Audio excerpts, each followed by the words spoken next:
Greetings, welcome to Gratitude and Grace. Today we delve into a fascinating yet often overlooked aspect of biblical history, the Nephilim. These mysterious beings mentioned in the Book of Genesis are described as the offspring of the sons of God and the daughters of men. Genesis 6:1-4 gives us our first glimpse of these intriguing characters, painting them as mighty heroes of old, men of renown. Their unusual origins, a blend of the divine and the human, sets them apart in the biblical narrative. However, their true nature and the implications of their existence raise many questions that have intrigued scholars, theologians, and the curious alike for centuries. As we dive into this topic, we'll delve deep into these mysteries, seeking to shed light on the enigmatic Nephilim and their place in the grand tapestry of biblical history. Are you intrigued yet? Let's explore further. To understand the Nephilim, we first need to comprehend the role of angels in biblical lore. Angels, in the divine context, are considered messengers of God, often tasked with carrying out his will, guiding and protecting humans. They are celestial beings of a higher order than humans, dwelling in the heavenly realms. One fascinating aspect of angelic lore is the concept of fallen angels. These are angels who, led by pride or rebellion, defied God and were cast out of heaven. The most famous of these is Lucifer, who became Satan, the adversary of God and humanity. Among these fallen angels, a group known as the Watchers is believed to have descended to earth, breaching the divine human boundary. Some interpretations suggest these Watchers could be linked to the Nephilim, the offspring of angels and human women, a topic that has sparked much debate among biblical scholars. With this knowledge of angels, we are now ready to delve deeper into the Nephilim mystery. Now, we turn to an ancient source of wisdom, the Book of Enoch, for more insight into the Nephilim. This ancient text, not included in the canonical Bible, harbors intriguing tales and insights about these beings. The Book of Enoch takes us back to the antediluvian world, a time before the Great Flood, where it unveils a vivid narrative of the Nephilim. According to the book, the Nephilim were the offspring of the Watchers, a class of angels and human women. This union, as unconventional as it may sound, resulted in the birth of these giant beings. The Watchers, captivated by the beauty of human women, descended upon earth, breaking their divine boundaries. They taught humanity various arts and sciences, but also led them astray, causing a distortion in the natural order. This disruption, the book suggests, was one of the reasons for the Great Deluge, a divine intervention to cleanse the earth. The Nephilim, as described in the Book of Enoch, were mighty giants of great strength and wisdom. But their existence was marred by their unnatural origins and the havoc they wreaked upon earth. Their story is a cautionary tale of crossing divine boundaries and the consequences that follow. The Book of Enoch paints a vivid picture, doesn't it? But what does this mean for us today? As we delve deeper into the narrative, we'll uncover the relevance of the Nephilim in our contemporary world. So stay tuned as we continue to unravel these ancient mysteries. The tale of the Nephilim is more than just an ancient myth. It holds profound lessons for us today. The story of these angel-human hybrids serves as a stark reminder of the consequences of overstepping divine boundaries. It teaches us about the importance of humility and obedience in our spiritual journey. From a moral perspective, the narrative of the Nephilim provides a cautionary tale about the dangers of pride and the pursuit of power for its own sake. It reminds us that, as St. Augustine once said, pride is the commencement of all sin. It's a timeless message that resonates with us even today. The Nephilim have also left a significant mark on popular culture. They've inspired countless works of art, literature and film, shaping our collective understanding and interpretations of angelic beings. From the fearsome giants of fantasy novels to the ethereal creatures of the silver screen, traces of the Nephilim can be found in many corners of our cultural landscape.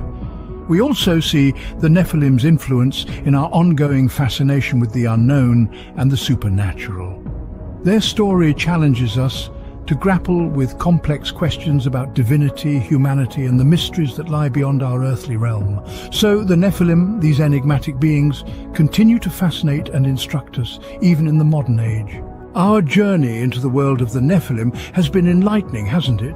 We've delved into the roles of angels, unearthed secrets from the Book of Enoch, and pondered over the contemporary relevance of the Nephilim. This is merely the tip of the iceberg. There's a treasure trove of knowledge waiting to be discovered, so let's keep the conversation going. If you like this video, please share, like, comment, and subscribe to this channel. For Amazon English reads on the topic, check the description box below or the comments section. Goodbye and God bless. Greetings, welcome to Gratitude and Grace. This is episode 2 of our series on the Book of Enoch. Make sure to watch episode 1. Today we delve into the mysterious term sons of God found in Genesis 6:2. This phrase has sparked countless debates among theologians and scholars alike. Some argue these sons were divine beings, angels who descended from heaven to intermingle with mortal women. This interpretation paints a vivid picture of celestial entities crossing the ethereal divide to engage in earthly affairs. Contrastingly, another interpretation posits these sons as descendants of Seth, a lineage of righteous individuals. This perspective offers a more human-centric view, where the sons of God represent the epitome of human piety and virtue. Lastly, a third interpretation views them as human rulers, kings and nobles who misused their power and authority for selfish desires. These different interpretations of sons of God provide us with a rich tapestry of perspectives, each adding a unique layer to our understanding of this enigmatic phrase. Now, let's delve into the role of the Nephilim in shaping human history. The Nephilim, as described in biblical accounts and ancient texts, have been a source of intrigue and speculation. Their existence, if taken as fact, could have played a significant part in the development of human civilizations. Let's consider the influences they may have had on our historical record and mythology. Some propose that these so-called giants were the inspiration behind the titanic figures in Greek mythology, the Norse Jotun, and other similar entities in various cultures.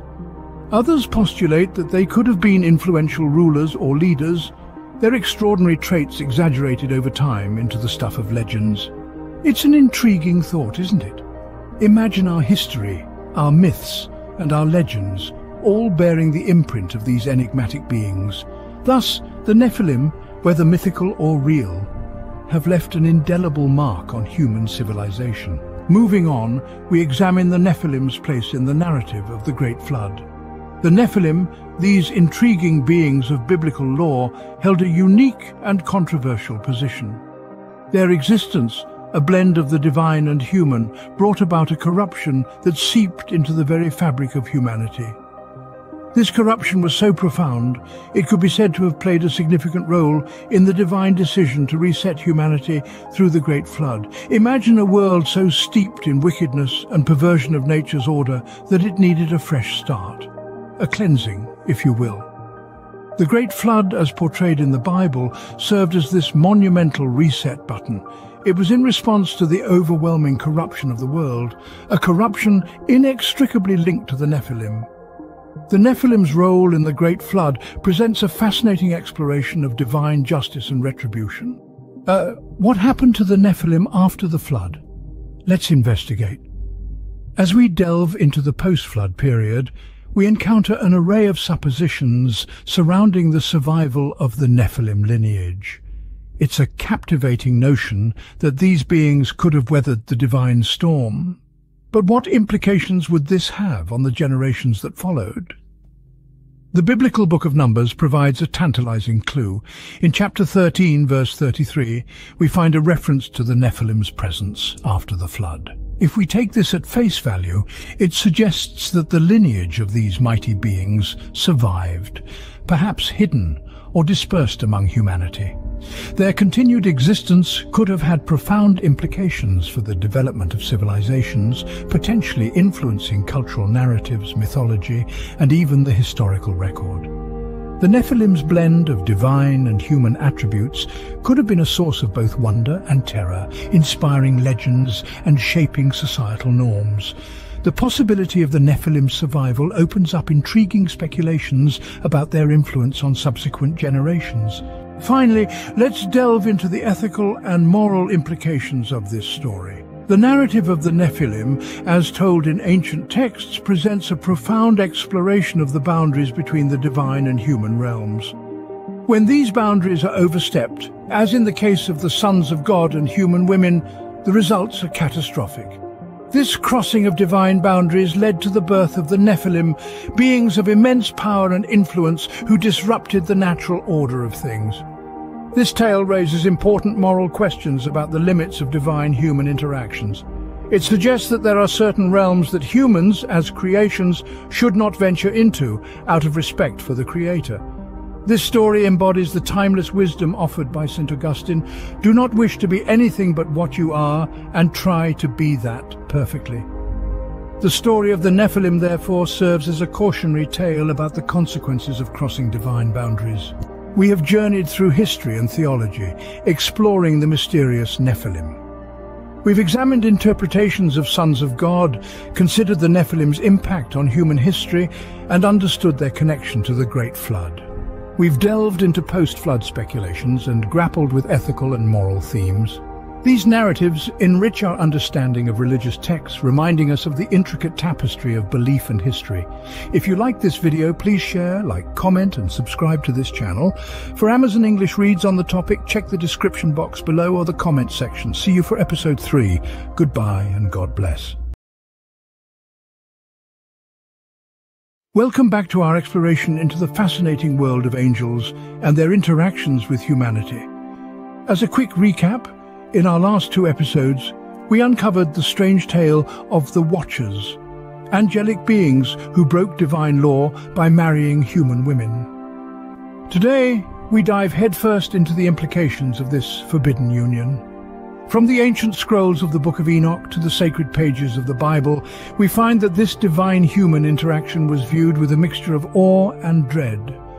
These celestial beings, the Watchers, were revered for their heavenly origins, yet their union with mortal women was considered a violation of the natural order.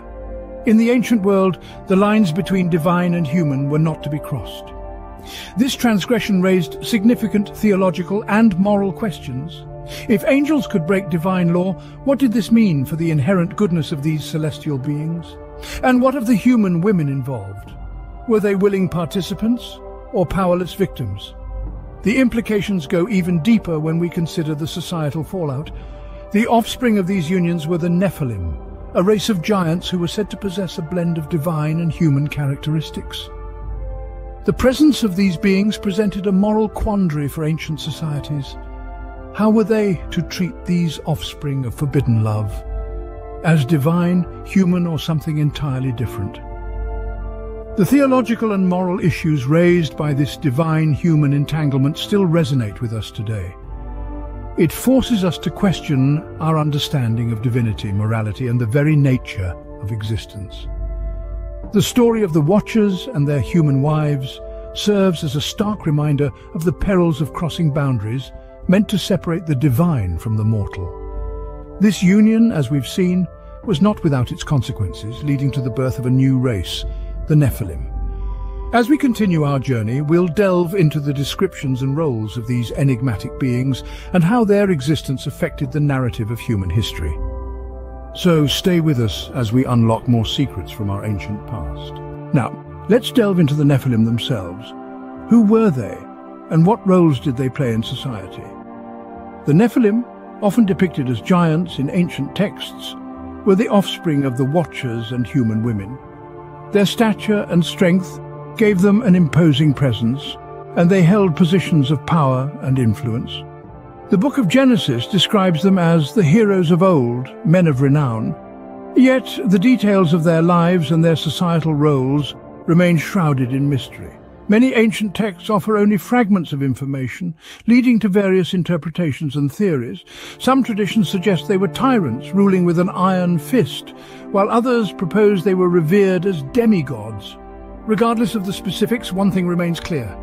Their presence and actions had a profound impact on humanity, ultimately leading to disastrous results.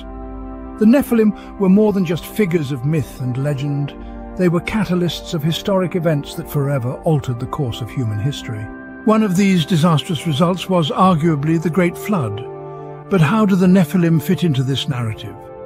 The Nephilim, offspring of the forbidden union of celestial watchers and earthly women, are often depicted as corrupters of humanity. According to the Book of Enoch, their influence spread wickedness and violence, disrupting the divine order. Sacred texts suggest that this moral decay, this defiance of divine boundaries, could have been the catalyst for the Great Flood. The flood, as told in the Bible, was a divine intervention, an attempt to cleanse the world of this pervasive corruption. It was a reset button, if you will. But where do the Nephilim stand in this cataclysmic event? The Book of Enoch and other ancient documents present them as the cause, their existence and actions provoking divine wrath. The flood, it seems, was an attempt to wipe out their corruption, but did it succeed? We'll delve deeper into this question in our next segment. While the flood was catastrophic, it wasn't the end of the Nephilim's story. These enigmatic beings, whose origins we've traced back to a divine human union, seem to persist even after the world-altering deluge. An intriguing post-flood reference to the Nephilim and their supposed kin, like the Anakim or Rephaim, emerges from the biblical narrative. The Anakim, mentioned in the Book of Numbers, were described as giants, evoking a striking resemblance to the Nephilim. The Rephaim, on the other hand, referenced in Deuteronomy, were a formidable race, often associated with the dead or underworld. Could these beings be the descendants of the Nephilim, a lineage unbroken by the Great Flood? There are theories that propose this, suggesting a continuity of divine-human hybrids in biblical history. Some posit that the Watchers may have repeated their forbidden act, leading to the reappearance of these beings. Others propose that some Nephilim survived the flood, carrying their lineage into the New World. These conjectures, while fascinating, are fraught with uncertainties and gaps, much like the Nephilim's narrative itself. They do, however, underscore the enduring influence of these celestial beings and their terrestrial offspring, inviting us to delve deeper into their enigma. But their story does not end here. Their influence continues to be felt even today. Let's explore this further in our next segment as we unravel the cultural and religious impact of the Nephilim across history. Indeed, the Nephilim's narrative has left a lasting impact on our culture and religion. Their story has woven itself into the fabric of many religious beliefs, creating a tapestry of interpretations that spans centuries. The Nephilim have been viewed as divine punishments, cautionary tales, and powerful symbols of humanity's potential for corruption and redemption. In the realm of esoteric and conspiracy theories, the Nephilim's story takes on an even more fascinating life. Their existence has been used to explain everything from the presence of ancient megastructures to the origins of secret societies. These theories, while not universally accepted, demonstrate the power of the Nephilim narrative to spark curiosity and speculation. This fascination with the Nephilim is not restricted to the distant past or the fringes of modern thought. Their story continues to resonate in today's popular culture, from books and films to video games and comic books. They serve as a potent symbol of humanity's interaction with the divine and the consequences of transgressing boundaries. Linking back to the cultural themes of our earlier episodes, the Nephilim's narrative continues to challenge us, inviting us to reflect on our own boundaries, our capacity for transgression, and our ability to seek redemption. As we continue to unravel this ancient mystery, we invite you to join us in our next episode, where we explore archaeological evidence and artistic depictions of the Nephilim. Remember, if you enjoyed this video, please share, like, comment and subscribe. Until next time, goodbye and God bless. Greetings. Welcome to Gratitude and Grace. This is episode 4 of our series on the Book of Enoch. Make sure to watch all the previous 3 episodes. In the mysterious world of Jewish mysticism, a unique interpretation of the Nephilim emerges. The Kabbalah, an ancient Jewish mystical tradition, offers a fascinating perspective on these enigmatic beings. It speaks of the Nephilim not as giants, but as fallen angels who descended to earth. The Zohar, another key text in Jewish mysticism, further elaborates on this belief. It suggests that these celestial beings were lured by the beauty of mortal women and in their desire they fell from their heavenly abode. They took on physical forms, and through their union with human women, the Nephilim were born. But the Zohar goes even further. It describes these fallen angels as spiritual entities that could take on different forms, transcending the physical realm. They were powerful and influential, their knowledge and abilities far exceeding that of mere mortals. However, their existence was not without controversy. The Nephilim were seen as a perversion of the natural order, their very presence on earth, a violation of divine law. This belief, deeply rooted in the Kabbalistic interpretation, paints the Nephilim as tragic figures, caught between the divine and the mortal. As we delve deeper into the Nephilim, remember that the interpretations can vary widely, even within the same religious tradition. Their story serves as a powerful reminder of the complexities and contradictions inherent in our understanding of the divine and the spiritual world. Turning our attention to Christian teachings, we encounter a myriad of views on the Nephilim. There's a rich tapestry of beliefs woven across different Christian denominations, each offering unique perspectives on these celestial beings and their offspring. At the heart of Catholic teaching, we find the Book of Genesis chapter 6 verse 4, where the Nephilim are first mentioned. The Church interprets these beings as the offspring of sons of God and daughters of men. This coupling, they believe, led to the birth of giants, beings of considerable strength and stature. In Orthodox Christianity, there's a similar interpretation.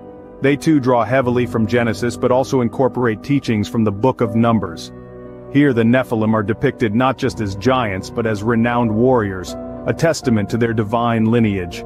But it's not all uniformity in the Christian world. Some denominations view the Nephilim as purely symbolic, representing humanity's moral decay before the Great Flood. Others see them as literal beings, their existence a testament to a time when the divine and mortal realms were more closely intertwined. Despite these divergent views, there's a common thread that binds these interpretations together. It's the belief in the Nephilim's supernatural origins, a belief that these beings were not just products of human conception, but bore the mark of divine intervention. Christianity offers a diverse range of interpretations, but the common thread is the belief in these beings' supernatural origins. Venturing into the less explored texts, we discover intriguing accounts of the Nephilim. The Apocrypha and Pseudepigrapha, collections of biblical-style writings not included in the standard canon, offer us a fascinating glimpse into the legends and lore surrounding these enigmatic beings. Among these, the books of Jubilees and Jasher stand out. The Book of Jubilees, often called the Lesser Genesis, presents a detailed narrative of the Nephilim, who are portrayed as the offspring of fallen angels and human women. It tells us of their violent nature and their eventual destruction in the Great Flood. The Book of Jasher, another ancient text, echoes similar themes. It delves deeper into the lives of the Nephilim, narrating their giant stature and their corrupt influence on humanity. It's in these texts that we find a more extensive depiction of the Nephilim, filling in gaps left by the canonical scriptures. The significance of these texts is manifold. They enrich our understanding of the Nephilim, offering new perspectives and insights. They illuminate the complexities of ancient beliefs, showing how these stories were interpreted and understood in different traditions. These largely overlooked texts provide us with a more comprehensive view of the Nephilim and their role in ancient beliefs. They remind us that our understanding of these mysterious beings is far from complete, and there is still much to learn from the wisdom of the ancients. Although not explicitly mentioned in Islamic texts, beings akin to the Nephilim have captured the imagination of many. Let's delve into the Islamic lore surrounding these mysterious entities. In Islam, the concept of fallen angels is a matter of debate. Traditional Islamic belief maintains that angels made of light are incapable of sin. However, there are beings known as the jinn, created from smokeless fire, who possess free will and can choose to be good or evil. There are striking resemblances between these jinn and the Nephilim. Like the Nephilim, some jinn are known to interact with humans and even marry them. This is evocatively depicted in Surah Al-Kahf of the Quran, where a group of jinn listen to the Prophet's recitation and are profoundly moved. In the Hadith literature, we find more intimate interactions between humans and jinn. For instance, a Hadith in Sahih Muslim tells of a woman who came to the Prophet seeking protection from a jinn who had fallen in love with her. Yet, the Islamic tradition does not explicitly equate the jinn with the Nephilim of Jewish and Christian lore. They are unique entities, sharing some characteristics but differing in others. In conclusion, the Islamic tradition, while not explicitly mentioning the Nephilim, nonetheless shares intriguing parallels with the narratives we've explored so far. As we continue to explore these narratives, we'll find that the lines between myth and religion, history and folklore are often beautifully blurred. Having explored the Nephilim through various religious lenses, it's time to draw some comparisons. Across Jewish mysticism, Christian perspectives, apocryphal texts and Islamic lore, we find intriguing commonalities and stark contrasts. While the Kabbalistic Zohar and the Christian Orthodox Church view the Nephilim as fallen angels' progeny, Islamic tradition presents similar beings, though not named as such. In the apocryphal books of Jubilees and Jasher, the Nephilim narrative is further expanded, offering a more detailed account of these enigmatic beings. These varied interpretations, although distinct, are threads woven into a larger tapestry of human understanding and experience. Each tradition reflects the unique cultural and societal context from which they emerged, providing us with a rich, multifaceted picture of the Nephilim. In our exploration of the Nephilim across different traditions, we see a fascinating interplay of culture, belief and interpretation. This comparative analysis reveals not only the diversity of human thought, but also the universal quest for understanding the unknown. Our journey doesn't end here. As we unravel the tales of the Nephilim, we're setting our sights on an even more mysterious realm. Next up, we'll be exploring the Watchers, angelic hierarchies and fall from grace. We'll delve deep into the celestial hierarchies, discuss the enigmatic Watchers, and probe into their poignant fall. Expect a journey filled with heavenly intrigue and divine drama. Join us next time as we delve into the world of the Watchers, the angelic hierarchies, and their fall from grace. Kindly like, share, comment, and subscribe to this channel. Goodbye and God bless.